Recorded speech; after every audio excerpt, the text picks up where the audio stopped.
biology is the only science, or the only subject really, where multiplication means division. Think about that one.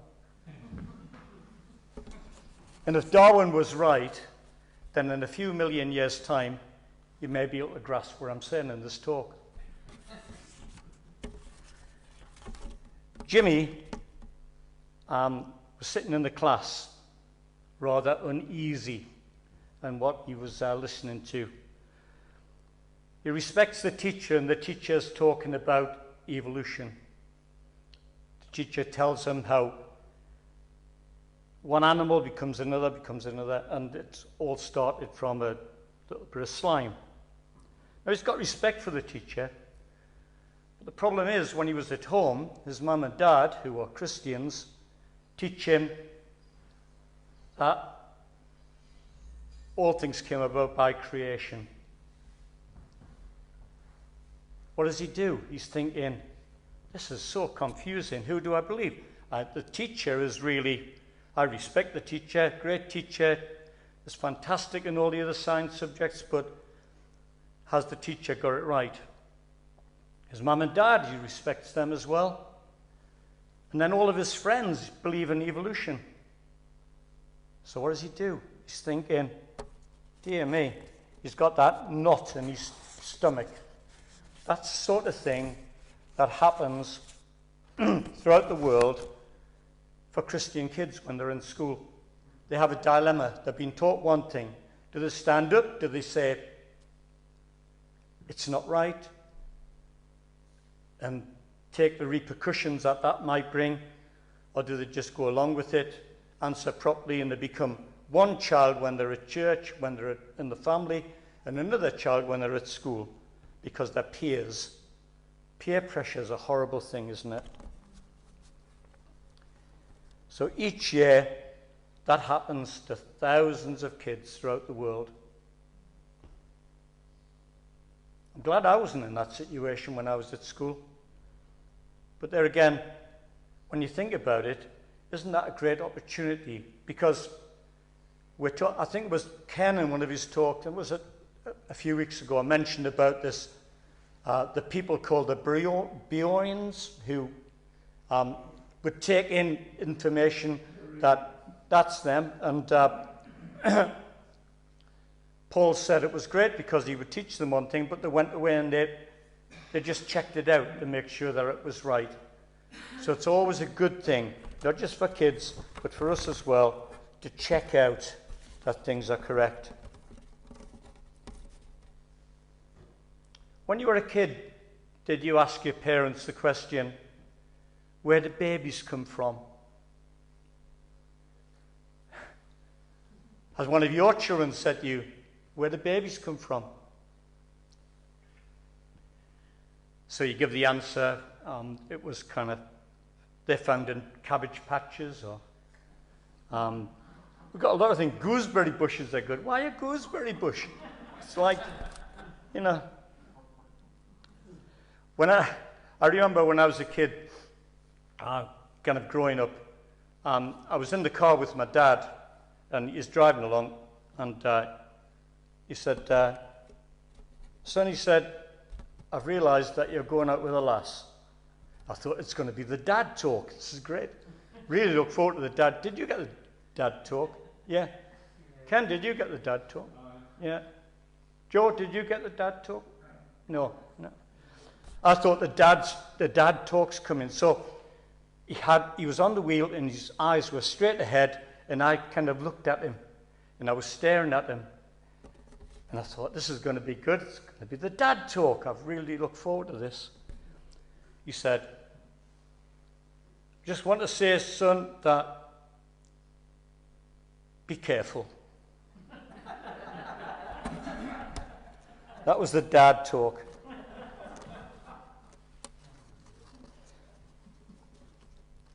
Evolutionists believe that exactly billions of years ago. Have you noticed that they round figures up to be kind of like billions? I think Attenborough makes some great programs, but he talks about 100 million, billion, trillion, quillion years ago. You know, it does your head in, doesn't it? They believe that life began in an ancient tidal pool in Richmond. No, maybe not. Or in a deep ocean. A single cell or a simple cell maybe came from outer space. Life can spring from non-living molecules. That takes a bit of believing, doesn't it? And then when you ask the question, they say, well, that's a mystery. Everywhere you look, there are mysteries in this evolution theory. Alex Meintz states, no evidence is there that supports spontaneous appearance of life on Earth from nothing but a molecular soup. Where do babies come from? Well, by now you should all know, because some of us have had kids. Would you ever believe that that could happen? It's well documented, isn't it? And it's like, we know where babies came from. That's a known fact. Life always comes from existing or pre-existing life. It's a fundamental law which we have never ever seen broken. For a cell to survive, at least 3 different types of molecule must work together. Paul, this is where you wanted to know what this is for. I know that the cell is made up of lots of different components. But for the item of reproduction, then we're going to call them DNA. Good word there, isn't it? Did you know what DNA stood for? No. RNA and proteins.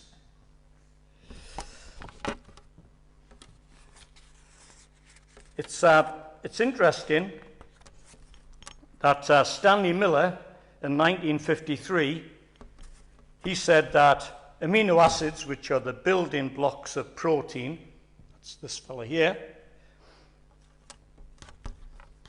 he got proteins and he got a mixture of other gases and he put an electric charge through them. He said it replicated the primitive Earth. Amino acids have also been found in meteorites. But does that mean that life can just happen? Does it prove that from that soup we can have life?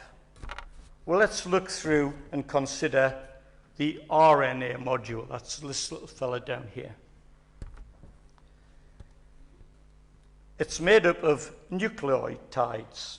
They're different from molecules to an amino acid and slightly more complex. Scientists agree that no nucleotides of any kind have ever resulted from a spark. The protein is made up of that. So they've got a problem there. It's a bit like taking a big pile of rocks and taking a rock at a time and throwing it at something like Paul's car. Don't do it afterwards, please. Don't do it. So take a rock at a time and throw it at the car, and one of these rocks will make an improvement on the car.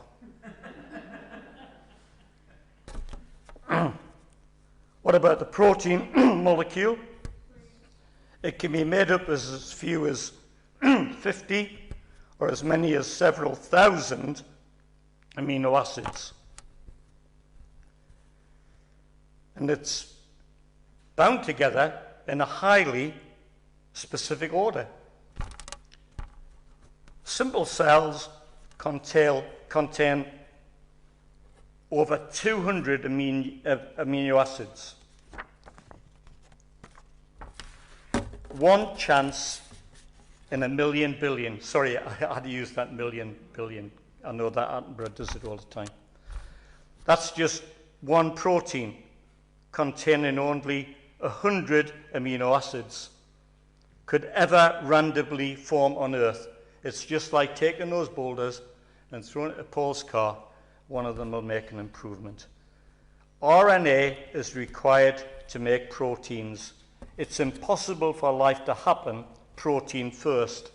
RNA is needed to make proteins.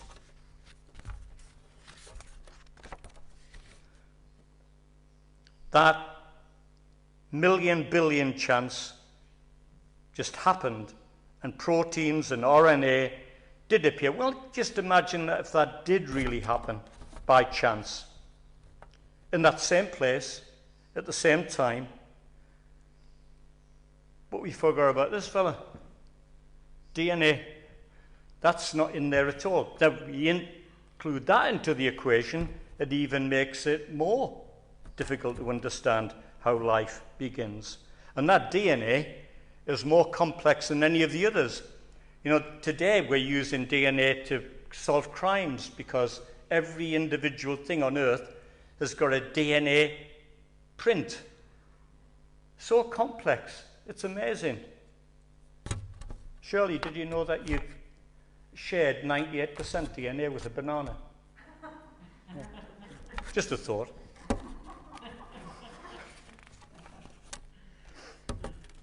So what do you think? Scientific evidence, life can only come from previously existing life.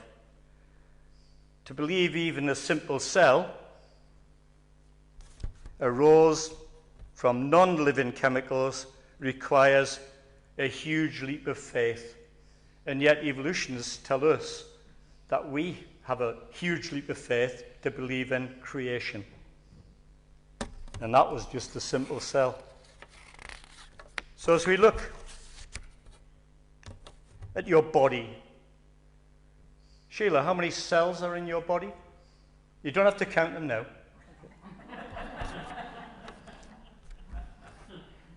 Do you have more cells in your body than Mike has? I would think you have, yeah, because, you know, primitive, yeah, sorry, no, don't go there. 100 trillion cells in your body. 100 trillion of them. Oh, sorry, a bit more, but I rounded it down. That's a lot of cells, isn't it, to make up the body? They're made up of 200 different kinds of cells, and they're constructed in a particular order. Can you imagine if the order was, and your foot ended up on the top of your head? It's interesting because a snail, it moves around on its eyes are in its foot. That's interesting, isn't it? It's got 2 pairs of eyes, 2 looking down all the time for food and 2 looking up for predators. The snail is an amazing creature, but its eyes are in its foot. That's interesting. I'm glad our eyes aren't, because you imagine trying to... Let's look at a simple construction like, can we look out the window? Some houses over there. Houses are built usually with bricks, aren't they, or whatever. Say bricks, and they're put in a particular order, and they're far less complex than the human body, and yet people would never believe that a house could build itself. That's a thought, isn't it? Can you imagine a lot of builders out there? A house needs a designer, it needs a builder, it needs tradesmen to come in to do the various things, and it's a lot less complex than the human body.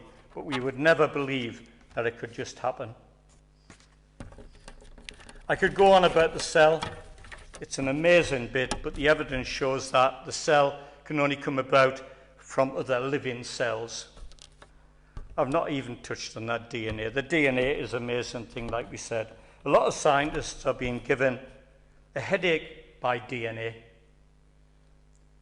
They can't work out, because now they're beginning to realize that this series of evolving things couldn't have happened because the DNA proves otherwise.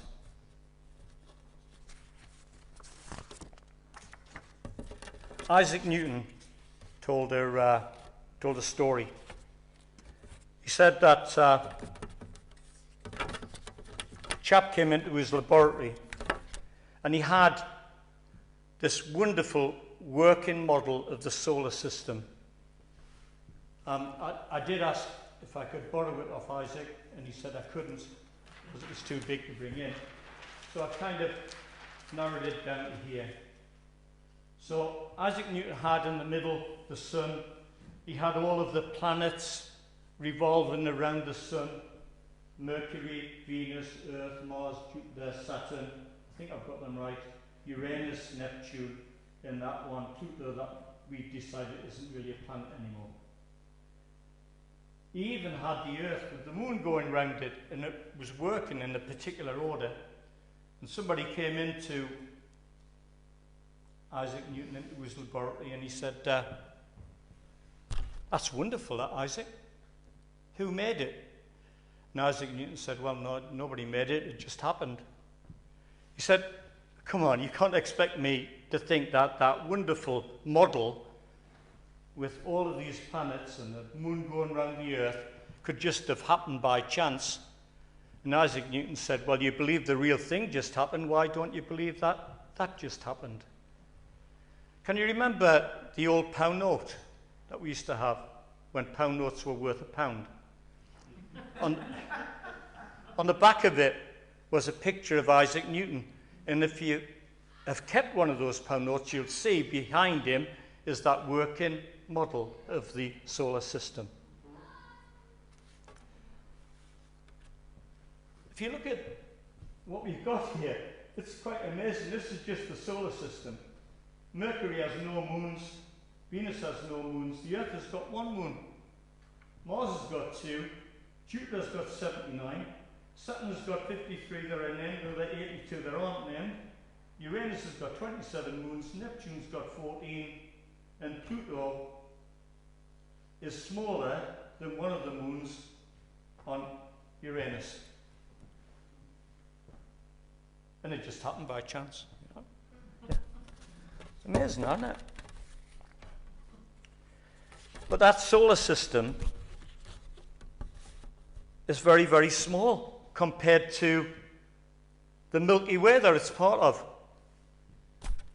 That's not the sweet, Paul. Okay.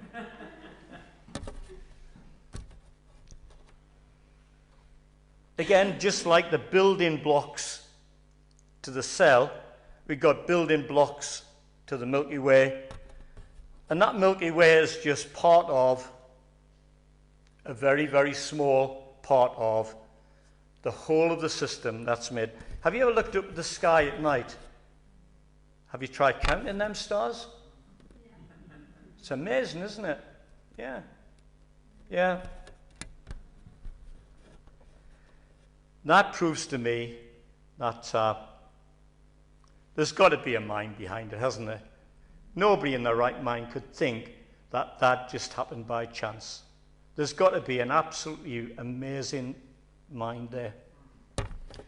There's a lot of parts. I was kind of years ago, I started writing an article for a magazine. I was doing a bit of work for this magazine at the time.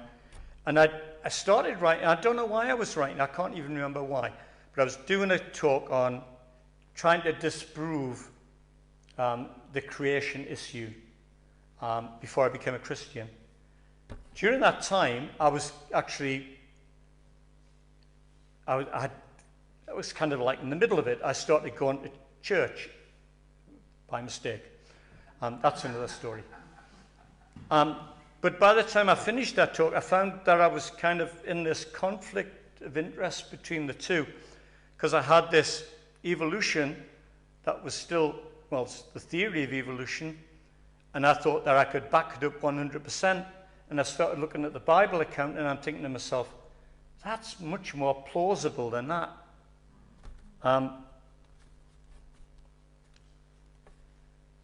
So I started thinking,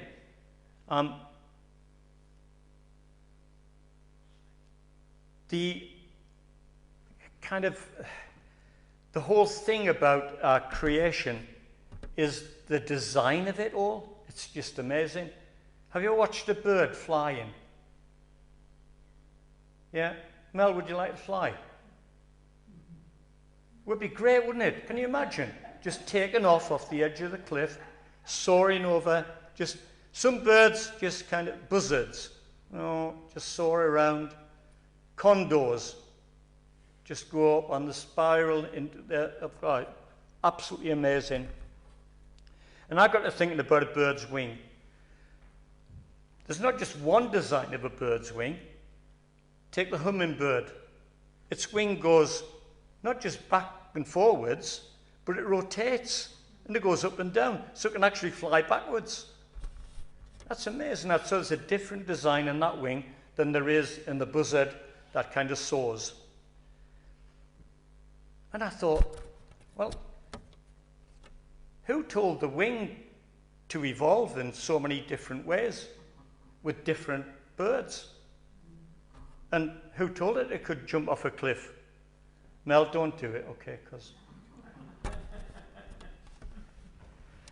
I've got so many parts of animal creation as I've grown up with the stuff, and there's this part of the Bible. For years and years, scientists used it to prove the Bible totally wrong. And one of them is that the Bible talks about the eagle, when its chick is learning to fly, the baby launches itself out of the nest, and the mother or dad comes underneath it and catches it, and then moves it up, and then it moves back in again, and eventually the baby learns to fly. And everyone thought, what a load of bahooey. That is a load of rubbish. And then about 50 odd years ago, they discovered that the steppe eagle, which comes from the kind of Bible part of the world, did exactly that.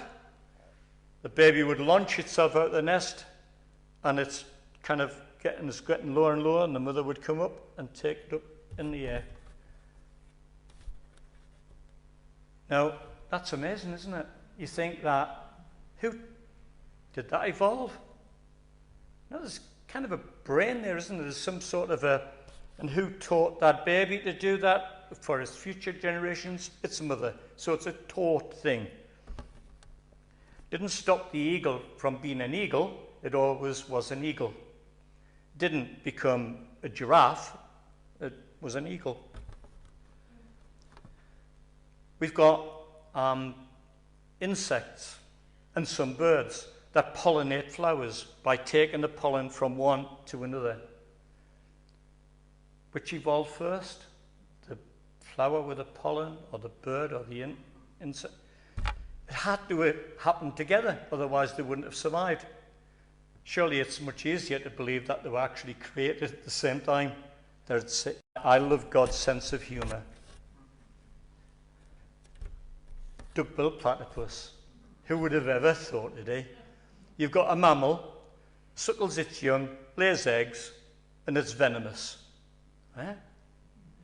God must have thought, in the future they're going to think, where did that come from?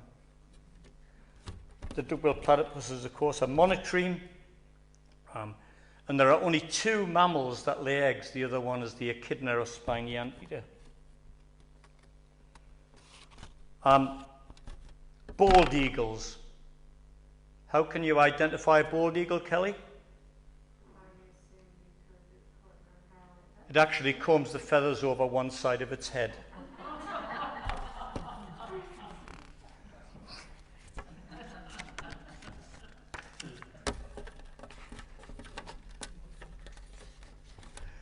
I like that. It was good. I hadn't heard that before. This is quite amazing. All animals are categorized in family groups. So we've got the family group there, big cats, bears, small cats, because I thought I'd do a comparison. Wolves, Darwin's finches, that's interesting. the horse family. So I can take a lion and I can breed it with a tiger. It becomes a liger. If I put a tiger to a lion, it's a tigon. All of these will crossbreed with each other. In the first generation, about 50% are infertile. Second generation, almost all. By the third generation, they just can't breed, they're infertile. They can't get out of the barrier that God's put them in. Small cats, fishing cats, Scottish wild cat, sand cats, and the domestic cat is in there. Different group from that. They can't breed with them. It's impossible. Genetically, they can't do it. So you've got fishing cats, Scottish wild cats, sand cats. All of these, in some way or another, were maybe ancestors of the domestic cat. The domestic cat, of course, is fertile, but it's still within that group. It can't get outside the group. It's stuck within that group. There's a scripture in the Bible that says that God made them according to their kinds. The bear family, the Eurasian bear, the black bear, the moon bear, the polar bear. We had, when I worked at Flamingo Park, Flamingo Land, as it now is, we had brown bears that were kept with polar bears, and every year they produced hybrid babies. They were infertile, they couldn't breed, but that mating produced an offspring. They were quite good little things. We used to do teddy bears picnics until they got too big.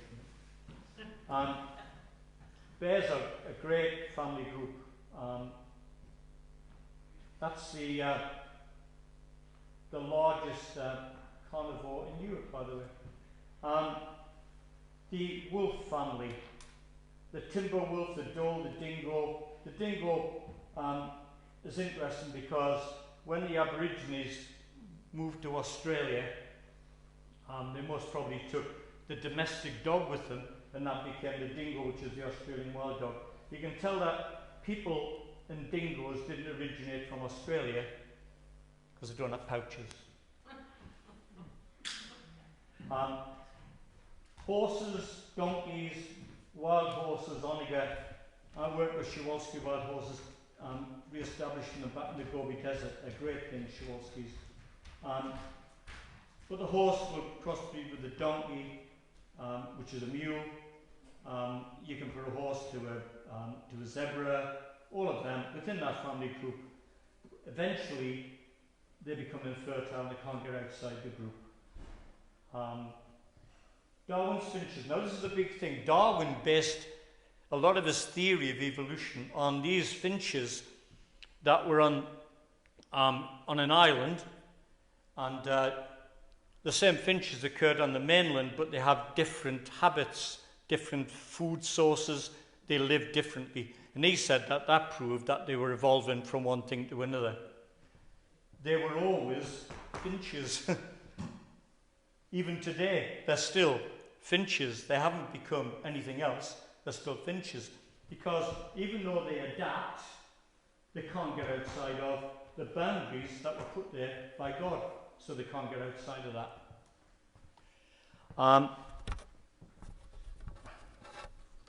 Got a problem at the moment, of course, that man is trying to tinker with that, and he's trying to make it so that different kinds of organisms will crossbreed with things in a test tube. And it really is difficult to imagine that God won't stick by his promise when he said he'll bring to ruin those who are ruining the earth. We have different plants that are being crossbred of different families, but it's been made artificially. But that brings in something else into the play, doesn't it? That man's doing it who's got a brain, so you have to bring in intelligence into that. But it is rather worrying, and that's maybe another subject for another talk. Naturally, things just can't get outside of a given area. I've not even touched on archaeology and the proof of archaeology in the Bible.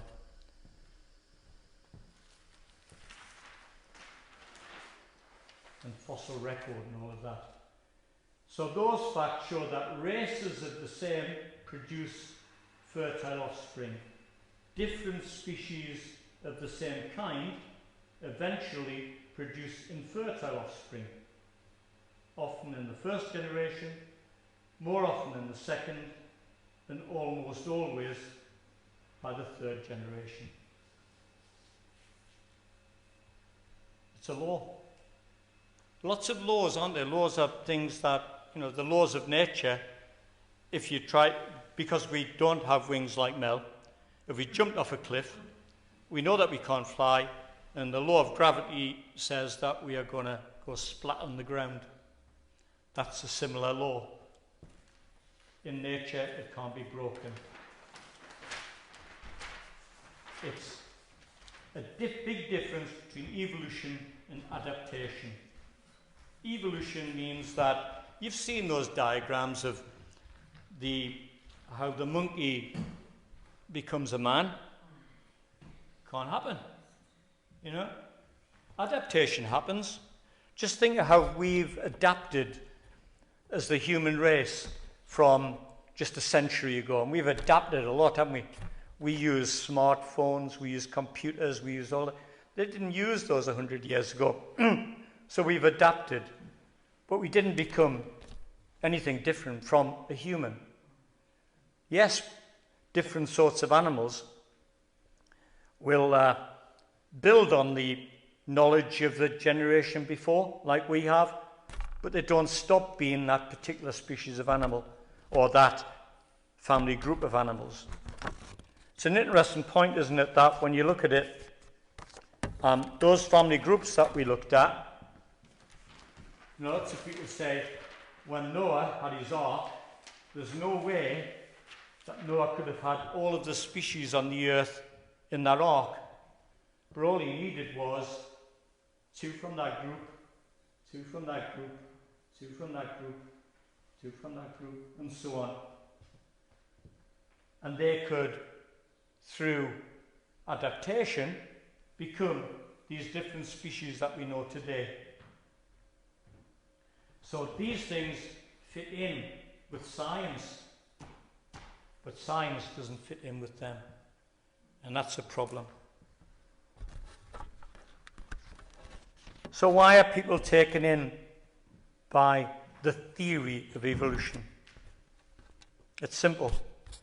If you discount a creative designer, if they discount that God exists, they don't have to acknowledge him, and they don't have to take any accountability from him.